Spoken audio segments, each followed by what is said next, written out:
ममता बनर्जी ने जो बयान दिया था उसे लेकर रेल मंत्री ने भी अब जवाब दिया है। उन्होंने कहा है कि हादसे का कवच से कोई लेना देना नहीं है। ममता बनर्जी को जितना पता था उन्होंने वही बताया। हादसे के कारणों का पता लगा लिया गया है, हादसे का कवच से कोई लेना देना नहीं है। यह रेल मंत्री की तरफ से बयान आया है। ममता बनर्जी का बयान इससे पहले हादसे को लेकर आया था और कई लोगों की तरफ से सवाल उठाया गया था कवच को लेकर। तो कल पश्चिम बंगाल के मुख्यमंत्री ममता बनर्जी ने एंटी कोलिशन डिवाइस को लेकर सवाल उठाए थे, जिसका रेल मंत्री ने जवाब दिया है। रेलवे में एक 20 शताब्दी का सबसे बड़ा इंसिडेंट है। 1981 में और एक बड़ा इंसिडेंट हुआ था बिहार में। हमारा टाइम में भी माओइस्ट एक इंसिडेंट बनाया था, वो हम सीआईडी को दे दिया, आज तक कुछ फल नहीं मिला। बात यही है कि रेलवे का सेफ्टी कमीशन है। जब रेलवे का ऐसा इंसिडेंट होता है तब रेलवे सेफ्टी कमीशन को दे देता है। इसमें एंटी कल्यूशन डिवाइस नहीं लगाया, जितना तक मेरे का जानकारी है। अगर एंटी कल्यूशन डिवाइस लगाता था तो वही इंसिडेंट नहीं होता। कवच का इससे कोई संबंध नहीं। कल ममता जी आके बोल के गई थी, उनको जितना इस विषय के बारे में जानकारी होगी उसके हिसाब से उन्होंने कहा। ये विषय अलग है, इस विषय में पॉइंट मशीन की बात है, इलेक्ट्रॉनिक इंटरलॉकिंग की बात है। इलेक्ट्रॉनिक इंटरलॉकिंग में जो चेंज किया जिसके कारण ये दुर्घटना हुई, जिसने भी किया, जिसने भी जो भी इसके कारण है वो इन्वेस्टिगेशन से निकलेगा। इसका बात जो ममता जी ने कही वो नहीं है। कवच से इसका कोई लेना देना नहीं है, रेल मंत्री ने बिल्कुल स्पष्ट कर दिया है।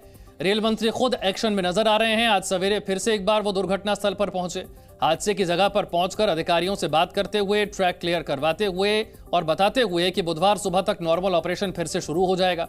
रेल मंत्री ने यह भी कहा कि हमने पता लगा लिया है कि हादसा क्यों हुआ है, यह भी पता लगा लिया है कि हादसे के लिए जिम्मेदार कौन है। इस ट्रैक पर धर्मेंद्र प्रधान, एक और केंद्रीय मंत्री भी नजर आए। प्रधानमंत्री के निर्देश पर दोनों केंद्रीय मंत्री मिशन में जुटे हुए हैं। अस्पताल में घायलों से मुलाकात भी करने के लिए दोनों पहुंचे। अब तक इस दुखद हादसे में 288 लोगों की जान जा चुकी है। प्रधानमंत्री मोदी ने रेल मंत्री से बात की है। फोन पर प्रधानमंत्री ने हालात की जानकारी ली है। केंद्रीय मंत्री अश्विनी वैष्णव और केंद्रीय मंत्री धर्मेंद्र प्रधान घायलों से मिले। अस्पताल जाकर उन्होंने घायलों से मुलाकात की है। रेल मंत्री ने यह भी कहा कि हादसे की वजह क्या रही, यह वजह पता लगा ली गई है। हादसे के जिम्मेदार लोग कौन हैं, उनकी पहचान भी कर ली गई है। प्रधानमंत्री ने फोन पर रेल मंत्री से बात भी की है। प्रधानमंत्री हालात पर नजर बनाए हुए हैं। केंद्रीय रेल मंत्री अश्विनी वैष्णव न सिर्फ हादसे वाली जगह पर पहुंचे बल्कि अस्पताल भी पहुंचे, घायलों का हाल भी जाना। इससे पहले आपने केंद्रीय स्वास्थ्य मंत्री का बयान भी सुना कि 100 से ज्यादा ऐसे लोग हैं जिन्हें क्रिटिकल केयर की जरूरत है, जिसके लिए दिल्ली से डॉक्टरों की एक्सपर्ट टीम अब ओडिशा पहुंच चुकी है और इन्हें जिन्हें क्रिटिकल केयर की जरूरत है, ये एक्सपर्ट डॉक्टरों की टीम अब आगे की देखभाल करेगी। लेकिन सबसे अहम था यह जानना कि हादसा हुआ क्यों, ये 3 ट्रेनें आपस में कैसे टकरा गई, गलती कहां हुई, लापरवाही किसकी थी। रेल मंत्री ने आज सुबह हादसे वाली जगह पर पहुंचकर यह बताया कि जांच पूरी हो गई है। कमिश्नर रेल सेफ्टी ने इस बात का पता लगा लिया है कि हादसा क्यों हुआ है, हादसे के लिए जिम्मेदार कौन है, इसकी पहचान कर ली गई है। जल्द ही कमिश्नर रेल सेफ्टी अपनी रिपोर्ट को सबमिट कर देंगे और फिर सब कुछ स्पष्ट हो जाएगा। इस बीच दिल्ली से डॉक्टरों की टीम ओडिशा पहुंच गई है। दिल्ली एम्स समेत दिल्ली के कई अस्पतालों से एक्सपर्ट डॉक्टर्स की टीम पहुंची है। घायलों के इलाज के लिए बालासोर पहुंचे हैं ये डॉक्टर्स। विशाल पांडे मेरे सहयोगी और जानकारी के साथ है। विशाल, इस वक्त की स्थिति क्या है? देखिए विशाल, इस वक्त यहाँ पर जो राहत और बचाव कार्य था वो पूरा हो चुका है। लोगों को अस्पताल पूरी तरह से शिफ्ट कर दिया गया, जो घायल थे और जिनकी मौत हुई है उनके शव को यहाँ से निकालकर एक दूसरी जगह पर ले जाकर रखा गया, ताकि जो उनके परिवार के लोग हैं वो जो कानूनी कार्रवाई है उसके बाद उन्हें सौंपा जा सके। फिलहाल मैं इस वक्त उसी जगह पर मौजूद हूँ जहाँ पर यह हादसा हुआ था और यहाँ पर उस रूट को क्लियर करने का काम लगातार जारी है। हजारों की संख्या में रेल के कर्मचारी यहाँ पर लगे हुए। एक बार मैं आपको इस तरफ की तस्वीरें दिखाता हूँ।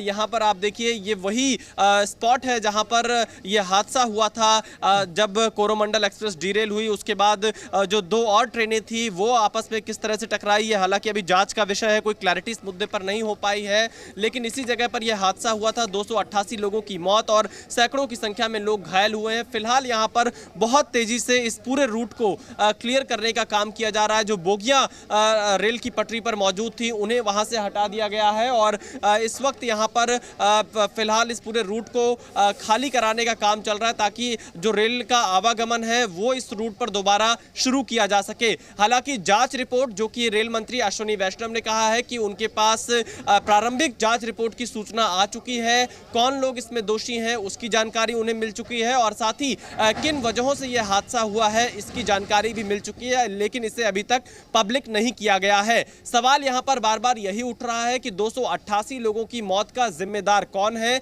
किसकी लापरवाही से इतना बड़ा हादसा हुआ है जिसमें इतनी बड़ी संख्या में लोग घायल हुए हैं, 288 लोगों की मौत हुई है। तो ऐसी स्थिति में जो रेलवे सेफ्टी कमिश्नर की रिपोर्ट है उसे पब्लिक किए जाने का इंतजार किया जा रहा है। उससे ही ये साफ हो पाएगा कि आखिरकार ये जो 3 ट्रेनें थी इस रेलवे स्टेशन पर वो कैसे हादसे का शिकार हुई और कहां पर किस स्तर पर चूक हुई। विशाल, Zee News।